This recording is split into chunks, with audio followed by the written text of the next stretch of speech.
Ini tak naikin di YouTube ini sudah. Ayo, ketakutan sampean dan keresahan sampean tak naikin ke YouTube. Nggak tahu nanti orang-orang sana ngelihat apa enggak.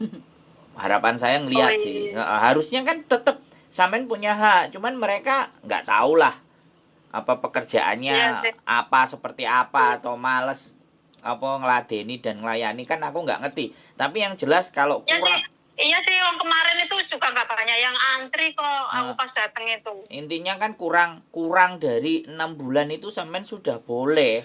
Karena nanti kan yang repot sampean sendiri. 4, 5, 6, 7, 8, 9 kan ini pas loh kurang 6 bulan loh ya. Nah, harusnya bisa. Harusnya lo bisa. Ya coba habis ini aku tak coba ke KJRI lagi. Nah, mudah-mudahan bisa tertolong, mudah-mudahan bisa menolong lah orang KJRI ya. Ya harusnya bisa.